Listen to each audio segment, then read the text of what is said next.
Welcome to our channel, all friends. If you are new to my channel, please subscribe my channel and press the bell icon to stay update for new videos. Thanks. Let's start new video. Father entered the house with Aunt, and we all immediately stood up. Aunt's luggage was in Father's hands. He called out, "Farman, quickly take your aunt's luggage to her room." Hearing Father, I was puzzled because which room belonged to Aunt? The room Aunt used to live in had been set up for my younger sister, Zarman, by Mother immediately after Aunt's wedding, and now Zarman lived there. Father saw me standing still and angrily said, "Grab the luggage and take it to Zarman's room. Aunt will stay there, won't she?" As soon as she heard this, the color drained from Zarman's face. Mother also looked at Father with strange eyes, and I, glancing furtively at all my family members, took Aunt's luggage from Father's hand. Aunt, weeping and sobbing, hugged Mother and began to shed tears over her misfortune. Actually, our youngest aunt was only 3 or 4 years older than me, and she had been married just a few months ago. Father had spent all his savings to send Aunt off, and Mother had breathed a sigh of relief because Mother and younger aunt didn't get along at all. Mother thought that by marrying Aunt off, she had found peace. She had completely set up Aunt's room for her beloved and only daughter, Zarman, and had started saving money for Zarman's wedding. However, Aunt's fate was truly very bad. Everyone called her unfortunate. This was because when she was born, our grandmother passed away, and then after a short while, grandfather also passed away. All the older brothers together took on the responsibility of the younger sister. Then gradually the brothers' household separated, and Father, who was the eldest brother, ended up with the responsibility of young aunt. Father very gladly made space for young aunt in his home and started taking care of her like a father. But Mother didn't like her one bit. Often there would be arguments in our house over this. Mother's point was, why have we alone taken on the responsibility of young aunt? All the brothers should equally share her expenses and responsibility. But Father used to say, I am the eldest brother, and Mother, referring to their mother, entrusted the responsibility of all siblings to me before she passed. I cannot just leave Shazia, aunt's name, to wander from door to door. Sometimes at one brother's house, and sometimes at another's. She'll get married and then she'll have her own home. Father's reasoning always silenced Mother. When Father started spending the money he'd saved all his life for Aunt's wedding, Mother and Father had a big argument again. Mother said, "We have our own children too. You'll spend everything on your sister. Tell your brothers to contribute some money for Shazia's wedding too." But Father didn't ask any of his brothers for help. Instead, he used all his own savings and arranged a very good marriage for Aunt with great fanfare. He made sure there was no shortage of anything in her dowry, never letting Aunt feel that she didn't have parents watching over her. Aunt also loved her brother very much. In fact, she held me and Zarman in high regard, spoiling us. Aunt would fulfill our every wish even before Mother did, and Mother couldn't stand this either. Aunt's love, in Mother's eyes, was spoiling us. She always used to say, "Your sister deliberately spoils my children. She fulfills their every desire so they become ill-mannered and rebellious." Whereas Aunt did it purely out of love. I was always very close to Aunt, perhaps because I was a boy and she spoiled me a lot. I cried a great deal when she got married. When Mother saw me shedding tears like that, she said, "If you love her so much, then go with Aunt too." I stopped crying at Mother's words, while Zarman laughed loudly. She wasn't sad at all about Aunt's wedding. She was very happy because Aunt's room had become hers. She had always wanted her own room. The day after Aunt's wedding, Mother had all her belongings moved to the storeroom and completely redecorated her room for Zarman. 2 days after the wedding, when Aunt came home, she was completely astonished to see her room. In her presence, that room used to look like an ancient ruin, but Mother had decorated it in a modern style for her daughter.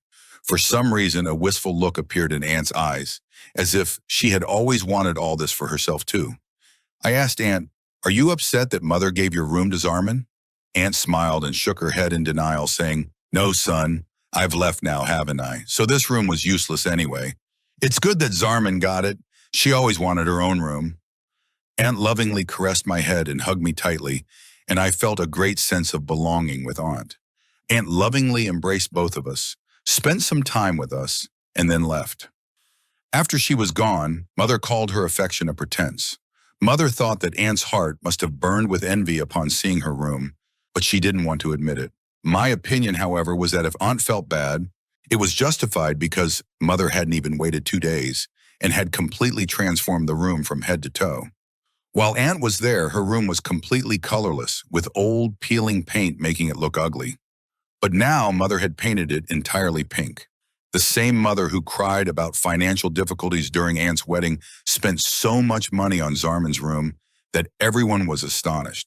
From the curtains to the carpet, everything was pink, just as Zarman liked. Anyway, Aunt settled into her own home, and our house returned to its usual routine. Mother was very happy. There was peace in the house. Then suddenly, 2 months later, news arrived that stunned us all. Aunt's husband, Khalid Uncle, was on his way to work early in the morning when a truck crushed him under its tires. His body was so dismembered that it couldn't even be fully recovered. Upon receiving this news, Father rushed like a madman toward Aunt's in-laws' house. A little later, I also set off with Mother for their in-laws.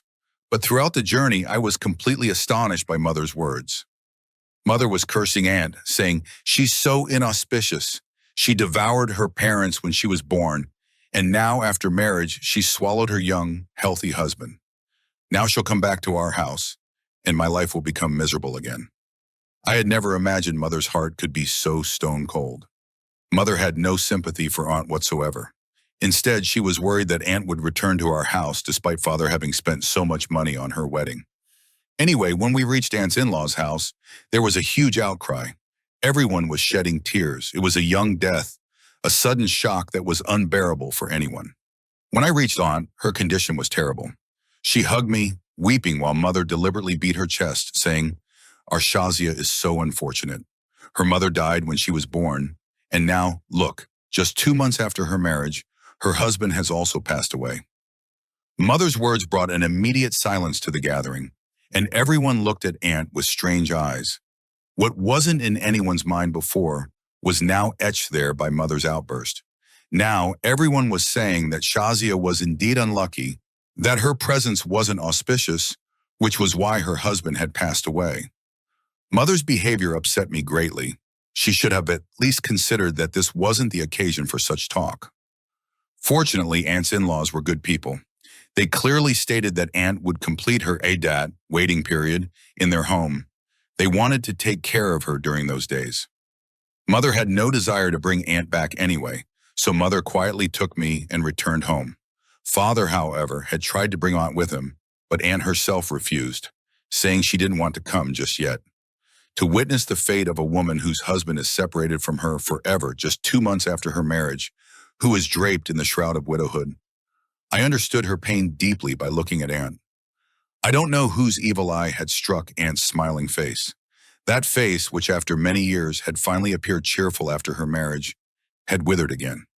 Aunt's happiness was reduced to dust, and we left her and returned home. After coming home, Mother again started an argument with Father. She told him, "Beware if you even talk about bringing Shazia back. Now leave her at some other brother's house. I haven't taken a lifelong contract for your sister. I just spent so much money to send her off, and now she's returned as a widow. Believe it or not, your sister is inauspicious. While she was here, there were constant quarrels in our house. See how much peace there has been since she left. If she comes back again, the atmosphere of the house will be ruined." Hearing Mother, Father got very angry and warned her that it wouldn't be good if she spoke about Shazia Aunt again. Mother had to keep quiet at Father's threat. Then Aunt's Idat period was completed, and Aunt herself called Father, expressing her wish to return. It was obvious that her in-laws' house was unfamiliar territory for her. How could she continue to live there? So Father went and brought Aunt himself. Mother was furious. She had already told Zarman, "Beware if you give Aunt space in the room. She will stay in the storeroom where your aunt's belongings are." But before Aunt could say anything, Father arrived and issued a command. Aunt's luggage was to be taken to her room. And so I went and placed Aunt's luggage in Zarman's room. Aunt, after shedding tears while hugging Mother, went into her room. Zarman, meanwhile, stomped around the house, seething with anger. Mother fueled her rage, telling her not to let Aunt have a moment's peace so that she would move to a separate room herself. I, however, was trying to explain to Zarman that Aunt was in great pain and distress at the moment and that she shouldn't treat her badly. Mother already couldn't stand the affection between Aunt and me. Now, when I showed sympathy for Aunt, Mother picked up a slipper and hit me on the back, saying, "You too, just get lost somewhere with your aunt. You're my only son, but it feels like your aunt gave birth to you." Hearing Mother, I fell silent. Zarman's behavior towards Aunt had become very bad. She tried every possible way to make Aunt leave her room. Eventually, Aunt, fed up, started cleaning the storeroom. When Father saw this, he asked, "Shazia, what are you doing?" Aunt then plainly stated that she didn't want to trouble Zarman, as it was affecting Zarman's studies. That's why she was cleaning the storeroom to move there. Hearing this, Father was very saddened. He looked at Mother with moist eyes. He knew very well why all this was happening, but for now, he didn't want any arguments or commotion in the house, so he remained silent. Aunt cleaned the storeroom herself, set up a small bed, and arranged her belongings in a broken cupboard in the corner. I went to Aunt, and for some reason I apologized to her because I felt guilty in my heart that what was happening to her was completely unfair. Aunt hugged me again and said, "Farman, why do you worry? I am perfectly fine. This is just my fate, so who can I blame? My sisters-in-law are also right in their place. My other sisters-in-law don't even bother to talk to me. Your mother, at least, has given me a safe roof over my head. Otherwise, I might be sitting on some street." Saying this, Aunt started crying, and I deeply felt her sorrow. I sat with her for a long time, then went back to my room. Even after returning to my room, the thought of Aunt's plight continued to bother me. Then slowly days passed, and I felt Aunt's behavior changing. She wouldn't talk to anyone else in the house, but had become very close to me. She always prioritized my likes and dislikes, cooked food according to my preference, cleaned my room herself, ironed my clothes, and even started helping me with my studies. The distance between me and Aunt had diminished considerably. As soon as I entered the house, she would call out to me and invite me into her small room. Then she would sit with me and talk for a long time, keeping me close. She would rest her head on my shoulder, shed tears, and lighten her grief, and I would silently let her cry. But with each passing day, I felt as if she was changing completely. It seemed impossible for her to manage without me. Sometimes, while remembering her husband, she would hold me so tightly that I would feel breathless. I'd try to free myself from her, but she'd softly call me Khalid and act strangely. Then, a short while later, she'd seem normal again, and I'd return to my room. After a few more days, Aunt's behavior became even more intense. When she was close to me, it was as if she was oblivious to everything else. She only seemed to care about my likes and dislikes. Meanwhile, Mother's behavior went from bad to worse. She'd constantly tell Aunt, "You're your husband's murderer. He lost his life because of you, because Aunt's fate is just that way." Mother would even go as far as to say, "Because of you, I feel a threat to my children's lives, lest your shadow fall upon my daughter's happiness." These were words I often heard with my own ears, and I'd stop Mother from saying such things to Aunt. But Mother just wouldn't understand. Father, too, had grown tired of trying to reason with Mother, so he had also stopped saying anything. I was also surprised by Father's other siblings, who had never bothered to check on Shazia Aunt. At her husband's passing, everyone offered superficial condolences and then got busy with their own lives. Then a few more days passed, and my 18th birthday arrived. This was the day I was incredibly happy because Father had promised me a motorcycle as a gift when I turned 18. As soon as it struck midnight, I was ecstatic, thinking that the very next day I would ask Father for the motorcycle, and he would have to give it to me as per his promise. All my friends started calling me, wishing me a happy birthday.